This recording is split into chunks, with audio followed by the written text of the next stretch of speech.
लेटे हुए थे, पर उन्हें नींद नहीं आ रही थी और इसी तरह सोचते सोचते पता नहीं कब उनकी आंख लग गई और उन्होंने देखा एक गुफा में एक मूर्ति रखी हुई है जिससे आवाज आ रही है, राजकुमार, राजकुमार, मुझे बचाइए, मुझे बचाइए, मेरी मदद कीजिए। आवाज को सुनकर एकदम राजकुमार की आंख खुल गई। उन्होंने देखा वो अपने कक्ष में थे, जिस पर उन्होंने कहा, अरे ये कैसा सपना था? ऐसा लगा जैसे मैं किसी गुफा में हूँ। आखिर ये सब रहस्य क्या है? मुझे इसे सुलझाना ही पड़ेगा। आखिर वो कौन है जो मुझे पुकार रही है? मुझे तोते से बात करनी ही पड़ेगी।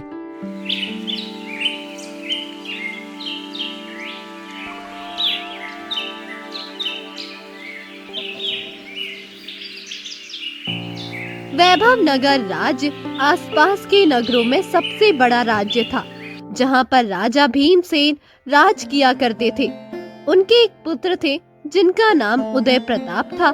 उदय प्रताप अपने पिता के बहुत ही प्रिय थे। एक दिन उदय प्रताप राज दरबार में आए, जहाँ पर भीमसेन बैठे हुए थे। अपने पुत्र को देखकर उन्होंने कहा, क्या हुआ पुत्र? यूं अचानक दरबार में कैसे आना हुआ? पिताजी, मैं शिकार खेलने जा रहा हूँ, आपको यही बताने आया था। क्या शिकार खेलने पर अकेले? सैनिकों को अपने साथ ले जाओ। नहीं नहीं पिताजी, वैसे तो मैं चला जाता और माँ को बता देता, पर आप फिर माँ पर चिल्लाते, इसलिए मैंने आपको ही बता दिया। अरे मुझे तुम्हारी चिंता है इस वजह से, क्योंकि तुम मेरे इकलौते राजकुमार हो। तभी वहाँ पर रानी भी आ गई। रानी ने जब उन लोगों की बातें सुनी तो कहा, महाराज एकदम ठीक कह रहे हैं पुत्र, तुम्हें इस तरह शिकार खेलने नहीं जाना चाहिए। पर अब मैं बड़ा हो गया हूँ, आप लोगों को इस तरह घबराना नहीं चाहिए। ये बात तो आपने बिल्कुल ठीक कही राजकुमार। मुझे अपने पुत्र पर पूरा भरोसा है। ठीक है, आप जाइए। इसके बाद राजकुमार शिकार खेलने के लिए निकल गए। जंगल में आने के बाद राजकुमार इधर उधर देखने लगे, पर वहाँ कोई जानवर नहीं था, जिस पर उन्होंने कहा, बड़ी अजीब बात है, आज तो यहाँ कोई जानवर ही नहीं जिससे मैं शिकार कर सकूं। अब क्या मुझे खाली हाथ ही जाना पड़ेगा? तभी उन्हें किसी की आवाज सुनाई दी, बचाइए, बचाइए, उन्हें बचा लीजिए। ऐसा लग रहा था जैसे कोई दर्द में करहा रहा हो। राजकुमार उदय प्रताप उसी तरफ चले गए तो वहाँ जाकर देखा एक तोता घायल पड़ा हुआ था। तोते को देखकर राजकुमार ने उसे उठाया और कहा, अरे क्या हुआ? तुम्हें लगता है किसी ने तीर मार दिया है। इसके बाद राजकुमार उस तोते को महल में ले आए। महल में आने के बाद राजकुमार ने उसका उपचार कराया, जिससे तोता ठीक हो गया। एक रात राजकुमार आराम से गहरी नींद में सो रहे थे। तभी अचानक उन्हें किसी लड़की की आवाज सुनाई दी, मेरी मदद कीजिए राजकुमार, मुझे मदद की जरूरत है, मेरी मदद कीजिए।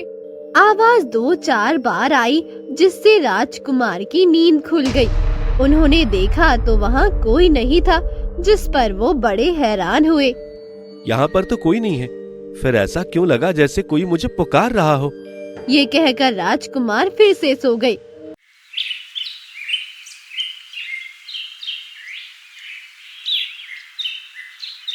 अगली सुबह वो उठे तो उन्होंने अपनी माँ को सारी बात बताई, जिसे सुनकर उनकी माँ भी थोड़ी हैरान हुई और बोली, कहीं ऐसा तो नहीं कोई भूत प्रेत हो बेटा, क्योंकि तुम अक्सर जंगलों में भटकते रहते हो। नहीं नहीं माँ, ऐसा कुछ भी नहीं है, पर जब से मेरे पास वो तोता आया है तभी से ऐसा कुछ हुआ है। ये सुनकर रानी भी थोड़ा हैरान हुई। तभी वहाँ तोता आया और ऐश्वर्या ऐश्वर्या करके चिल्लाने लगा। ये सुनकर राजकुमार और रानी काफी हैरान हुए। ऐश्वर्या, ऐश्वर्या, ऐश्वर्या। अरे अरे, ये तोता तो ऐश्वर्या ऐश्वर्या क्यों कह रहा है? ऐश्वर्या तो किसी लड़की का नाम होता है ना? हाँ, आप सही कह रही है माँ, आखिर यह तोता ऐसा क्यों कह रहा है? पर तोता बार बार ऐश्वर्या ऐश्वर्या कह रहा था, जिस पर राजकुमार ने तोते से कहा, क्या हुआ? तुम इस तरह क्यों चिल्ला रहे हो? आखिर यह किसका नाम है? वो खतरे में है, वो खतरे में है, आप उन्हें बचा लीजिए। किसको बचाना है? तुम किसकी बात कर रहे हो? ऐश्वर्या, ऐश्वर्या, ऐश्वर्या। तोते की ऐसी बातें सुनकर राजकुमार और रानी काफी ज्यादा हैरान हुए। इस पर रानी ने कहा, मुझे तो कुछ सही नहीं लग रहा, कहीं ऐसा तो नहीं ये तोता पागल हो गया है। नहीं नहीं माँ, ऐसा नहीं है। जरूर ये तोता हमें कुछ बताना चाहता है, क्योंकि कल रात मुझे सपना आया था तो कोई मदद मांग रहा था और ये तोता भी वही कह रहा है। पर आखिर कौन मदद मांग रहा है? कौन मुसीबत में है? या तो मुझे नहीं पता माँ, पर हमें इसका पता लगाना पड़ेगा। ये सुनकर रानी काफी ज्यादा परेशान हुई, क्योंकि उन्हें अपने बेटे की बहुत चिंता थी। उन्होंने इस बारे में राजा को बताया, जिससे राजा भी थोड़े परेशान हुए। ये आप क्या कह रही हैं रानी? हाँ महाराज, मैं सच कह रही हूँ। मैं तो कहती हूँ राजकुमार की शादी कर देनी चाहिए। शादी पर इसके लिए राजकुमारी भी तो होनी चाहिए। अरे पड़ोस देश की राजकुमारी रत्ना है, वो वैसे भी हमारे संबंध उनसे बहुत अच्छे हैं। हाँ, यह तो आप बिल्कुल सही कह रही हैं। ठीक है, आप रत्ना को बुला लीजिए। ये सुनकर रानी काफी ज्यादा खुश हुई और उन्होंने दूसरे राज्य को संदेश भेज दिया। वही राजकुमार अग्नि कक्ष में बैठे काफी परेशान थे। पता नहीं ये तोता किसे बचाने की बात कर रहा है। तभी वहाँ पर वही तोता वापस से आ गया और तोते ने कहा, बचाइए, बचाइए, उन्हें बचा लीजिए। तुम किसकी बात कर रहे हो तोता? मुझे परेशान मत करो, जाओ यहाँ से। ये सुनकर तोता वहाँ से चला गया, जिसके बाद राजकुमार महल घूमने के लिए निकल गए। धीरे धीरे समय गुजरा। राजकुमारी रत्ना महल में घूमने के लिए आई। रत्ना को देखकर रानी काफी ज्यादा खुश हुई और बोली, आइए आइए, आपका स्वागत है। मैं आपका ही इंतजार कर रही थी राजकुमारी। ये तो मेरी खुशनसीबी है जो आपने मुझे अपने बेटे के लायक समझा महारानी। नहीं नहीं, ऐसी कोई बात नहीं है, आप बहुत ही सुंदर हैं। ये सुनकर रत्ना काफी ज्यादा खुश हुई और उसने रानी से कहा, वैसे आप मुझे बता सकती हैं राजकुमार उदय प्रताप है कहाँ? वो बगीचे में होंगे, आप वहीं चली जाइए। ये सुनकर राजकुमारी रत्ना बगीचे में आ गई, जहाँ पर राजकुमार बैठे हुए थे। राजकुमारी रत्ना को देखकर उदय प्रताप थोड़े हैरान हुए और बोले, आप यहाँ पर? हाँ, मैं यहाँ पर घूमने आई हूँ, तो सोचा आपसे भी मिल लूं। यह तो आपने बहुत अच्छा किया राजकुमारी, आइए बैठिए। इसके बाद राजकुमारी रत्ना राजकुमार के साथ बैठ गई और उनसे बातें करने लगी, पर राजकुमार का तो ध्यान उसी तोते पर अटका हुआ था। काफी देर बात करने पर रत्ना ने देखा राजकुमार उनकी बातों पर ध्यान नहीं दे रहे और उन्होंने कहा, अच्छा तो अब मैं चलती हूँ। हाँ हाँ ठीक है। इसके बाद रत्ना वहाँ से आ गई। वहीं दूसरी तरफ राजकुमार काफी ज्यादा परेशान थे। उन्हें समझ नहीं आ रहा था कि वो क्या करे। रात हुई। राजकुमार अपने कक्ष में लेटे हुए थे, पर उन्हें नींद नहीं आ रही थी और इसी तरह सोचते सोचते पता नहीं कब उनकी आंख लग गई और उन्होंने देखा एक गुफा में एक मूर्ति रखी हुई है, जिससे आवाज आ रही है, राजकुमार, राजकुमार मुझे बचाइए, मुझे बचाइए, मेरी मदद कीजिए। आवाज को सुनकर एकदम राजकुमार की आंख खुल गई। उन्होंने देखा वो अपने कक्ष में थे, जिस पर उन्होंने कहा, अरे ये कैसा सपना था? ऐसा लगा जैसे मैं किसी गुफा में हूँ। आखिर ये सब रहस्य क्या है? मुझे इसे सुलझाना ही पड़ेगा। आखिर वो कौन है जो मुझे पुकार रही है? मुझे तोते से बात करनी ही पड़ेगी। अगली सुबह राजकुमार उठे और तोते के पास गए, पर उन्होंने तोते को देखा तो तोता वहाँ नहीं था, जिससे राजकुमार काफी ज्यादा हैरान हुए। अरे ये तोता कहाँ चला गया? वैसे तो महल में ही घूमता रहता था। राजकुमार ने दास दासियों से पूछा, पर किसी को भी तोते के बारे में पता नहीं था। तभी वहाँ पर रत्ना आ गई। रत्ना ने जब राजकुमार को इतना परेशान देखा तो कहा, क्या हुआ राजकुमार, आप इतने परेशान क्यों लग रहे हैं? कुछ नहीं राजकुमारी, मैं अपने तोते को ढूंढ रहा हूँ, पर वो कहीं दिखाई नहीं दे रहा। क्या तोता? पर मैंने तो इस महल में कहीं भी तोता नहीं देखा। ये सुनकर राजकुमार काफी ज्यादा परेशान हुए और उन्हें समझ में आया कल उन्होंने तोते को जाने के लिए कहा था, इसीलिए लगता है तोता महल से चला गया है। और उन्होंने कहा, ठीक है आप जाइए, मैं जंगल जा रहा हूँ। क्या आप जंगल जा रहे हैं? पर क्यों? क्योंकि मुझे कुछ काम है। अगर मेरे बारे में कोई पूछे तो आप बता देना। ठीक है, आप जाइए। इसके बाद राजकुमार जंगल के लिए निकल गए। तभी वहाँ पर रानी आ गई। रानी ने रत्ना से कहा, क्या हुआ और राजकुमार कहाँ पर है? वो तो जंगल चले गए हैं। क्या जंगल चले गए? पर क्यों? उन्होंने कुछ बताया नहीं? नहीं, वो कह रहे थे अगर कोई मेरे बारे में पूछे तो ये बता देना कि मैं जंगल गया हूँ। ये सुनकर रानी भी काफी ज्यादा परेशान हुई। इस पर राजकुमारी रत्ना ने कहा, मुझे ऐसा क्यों लग रहा है जैसे राजकुमार मुझसे शादी नहीं करना चाहते हैं। तुम ऐसा क्यों कह रही हो? ऐसा कुछ भी नहीं है। नहीं, ऐसा ही है, क्योंकि कल भी मैं उनसे बातें कर रही थी पर उनका ध्यान कहीं और था। ऐसा लगता है जैसे वो मुझे पसंद नहीं करते हैं, इसीलिए मैं उनसे शादी नहीं कर सकती। ये सुनकर रानी काफी ज्यादा परेशान हुई और इसके बाद रत्ना राजकुमारी वहाँ से चली गई। वहीं दूसरी तरफ राजकुमार जंगल में आए और तोते को ढूंढने लगे, पर उन्हें कहीं भी तोता दिखाई नहीं दिया, जिस पर वो काफी ज्यादा परेशान हो गए। अरे ये तोता कहाँ चला गया? कहीं दिखाई क्यों नहीं दे रहा? उस दिन तो यही मिला था। राजकुमार को कुछ समझ नहीं आ रहा था और वो और आगे चले गए। तभी उन्हें वही तोता दिखाई दिया। तोते को देखकर उन्होंने आवाज दी, रुक जाओ तोता, मुझे तुमसे कुछ जरूरी बात पूछनी है। राजकुमार की आवाज सुनकर तोता रुक गया और उनके पास आया और बोला, आप यहाँ जंगल में क्या कर रहे हैं राजकुमार? अरे तुम तो अच्छी तरह बोल लेते हो, मैंने सोचा तुम बोल नहीं पाते। नहीं, मैं बोल लेता हूँ। वैसे आप यहाँ क्या कर रहे हैं? मैं तुम्हें ही ढूंढने आया था, क्योंकि मुझे उस रहस्यमय लड़की के बारे में पता करना है। किसके बारे में? जिसके बारे में तुम बात कर रहे थे। आखिर वो कौन है? मुझे नहीं पता वो कौन है, आपको खुद ही पता करना पड़ेगा। बस मैं आपको वहाँ तक लेकर चल सकता हूँ। क्या? वैसे वो है कहाँ पर? वह एक गुफा में है। ये सुनकर राजकुमार उदय प्रताप थोड़े हैरान हुए, क्योंकि सपने में भी उन्हें गुफा दिखाई दी थी और उन्होंने कहा, ठीक है, ले चलो मुझे। इसके बाद तोता उन्हें उसी गुफा में ले गया।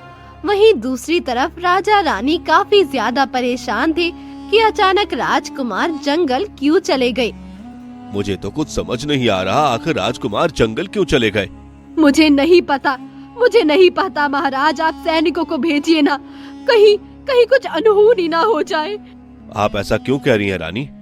कुछ नहीं होगा हमारे राजकुमार को, हम सैनिकों को भी भेजते हैं। ये कहकर राजा ने कुछ सैनिकों को जंगल में भेजा। वहीं दूसरी तरफ राजकुमार तोते के पीछे चलते जा रहे थे। तभी उनके सामने एक बहुत बड़ी गुफा आ गई। गुफा को देखकर तोते ने कहा, यही वो गुफा है जहाँ पर वह आपको मिलेंगी। कौन मिलेगी मुझे यहाँ पर?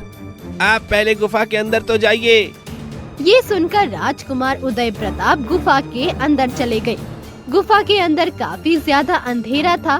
तभी उन्हें एक मूर्ति दिखाई दी। मूर्ति को देखकर वो हैरान रह गए, क्योंकि उन्होंने सपने में भी ऐसी ही मूर्ति को देखा था और उन्होंने अपने आप से कहा, ये कैसे हो सकता है? यह मूर्ति तो मैंने अपने सपने में देखी थी। तभी मूर्ति से आवाज आई, आप आ गए राजकुमार, मुझे आपका ही इंतजार था, मुझे आजाद कराइए। मूर्ति को बोलता देख राजकुमार बुरी तरह घबरा गए और बोले, कौन हो तुम और तुम बोल कैसे सकती हो?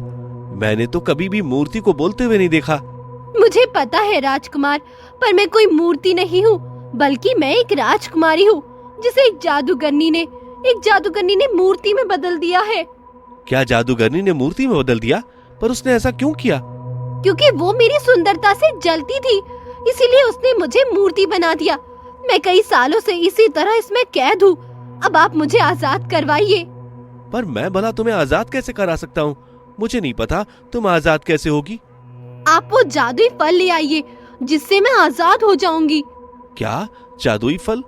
वो जादुई फल कहाँ मिलेगा? मुझे क्या पता। आप यहाँ से पश्चिम दिशा में जाइए, वहाँ पर आपको एक गांव मिलेगा, वहीं वो फल आपको मिलेगा। ये सुनकर राजकुमार थोड़े हैरान हुए। उन्हें समझ नहीं आ रहा था कि वो जाए या नहीं। तभी वहाँ तोता आया और बोला, इनकी मदद कीजिए, यही आपको बुलाती हैं। इसका मतलब तुम जानते थे? हाँ हाँ, मैं इन्हीं का सेवक हूँ, आप इन्हें बचा लीजिए वरना ये मर जाएंगी। तोते की बात सुनकर राजकुमार ने कहा, ठीक है, मैं उस फल को लेने जा रहा हूँ। ये कर राजकुमार उदय प्रताप फल को लेने के लिए चले गए। पश्चिम दिशा में आने के बाद उन्हें एक गांव दिखाई दिया जो बहुत ही सुंदर था। गांव को देखकर राजकुमार ने कहा, लगता है यही गांव है जहाँ पर मुझे वो जादुई फल मिलेगा। ये कहकर राजकुमार उदय प्रताप उसी गांव में आ गए। राजकुमार को देखकर सभी लोग काफी ज्यादा हैरान हुए, क्योंकि आज से पहले कोई भी उनके गांव में नहीं आया था। राजकुमार को देखकर एक आदमी ने कहा, आप यहाँ क्या कर रहे हैं? आप तो कोई राजकुमार लग रहे हैं। हाँ, आपने सही पहचाना, मैं राजकुमारी हूँ और जादुई फल लेने आया हूँ। क्या जादुई फल? पर आपको वो जादुई फल क्यों चाहिए? क्योंकि मैं एक राजकुमारी को बचाना चाहता हूँ, इसलिए मुझे वो जादुई फल चाहिए। नहीं नहीं, हमें आपकी बातों पर विश्वास नहीं, आप झूठ बोल रहे हो। तो नहीं, मैं झूठ क्यों बोलूंगा? मुझे उस राजकुमारी ने भेजा है। आप मुझे जादुई फल दीजिए, कहाँ है? वरना वो राजकुमारी मर जाएगी। ये सुनकर उस आदमी ने कहा, ठीक है, आप यहाँ से कुछ दूरी पर जाइए, आपको एक बड़ा सा पेड़ दिखाई देगा, उसी पेड़ पर वो जादुई फल होगा। अगर आप झूठ बोलते होंगे तो फल तोड़ते ही आपकी मृत्यु हो जाएगी। ये सुनकर राजकुमार उदय प्रताप उसी तरफ चले आए। वहाँ आने के बाद उन्होंने देखा एक बड़ा सा पेड़ था जिस पर जादुई फल लगा हुआ था। जादुई फल को देखकर उन्होंने कहा, लगता है यही वो जादुई फल है, मुझे इसे तोड़ लेना चाहिए। ये कहकर उन्होंने जादुई फल को तोड़ा और वहाँ से गुफा में आ गए। गुफा में आने के बाद उन्होंने जादुई फल को मूर्ति के सामने रखा, जिससे मूर्ति एक सुंदर सी राजकुमारी में बदल गई। राजकुमारी को देखकर राजकुमार उदय प्रताप काफी ज्यादा हैरान हुए। इस पर राजकुमारी ऐश्वर्या ने कहा, आपका बहुत बहुत धन्यवाद जो आपने मुझे इस मूर्ति से आजाद किया, वरना मैं हमेशा ऐसी ही मूर्ति बनी रहती। अरे इसमें धन्यवाद की क्या बात है? वैसे आप मुझे सपना कैसे दे सकती थी, क्योंकि आपने मुझे देखा ही नहीं। मैं आपको सपना अपने तोते के माध्यम से दे रही थी, क्योंकि मेरा तोता ही एक रास्ता था जिससे मैं किसी को अपने पास बुला सकती थी। आप उस दिन जब जंगल आए तो मेरे तोते को बचाया, जिससे मुझे लगा आप मुझे भी बचा सकते हैं। ये सुनकर राजकुमार उदय प्रताप काफी ज्यादा खुश हुए। इसके बाद वो राजकुमारी ऐश्वर्या को लेकर महल आ गए। जब राजा को राजकुमारी ऐश्वर्या के बारे में पता लगा तो वो काफी ज्यादा खुश हो गए। इस पर उदय प्रताप ने कहा, पिताजी, मैं इनसे शादी करना चाहता हूँ, अगर आपको कोई ऐतराज ना हो। मुझे कोई ऐतराज नहीं, यह वाकई बहुत सुंदर राजकुमारी है। ये सुनकर उदय प्रताप काफी ज्यादा खुश हुए और इसके बाद राजा रानी ने उन दोनों की धूमधाम से शादी कराई और अब वो लोग बहुत ही ज्यादा खुश थे। वहीं तोता भी उन लोगों के साथ ही रहा करता था।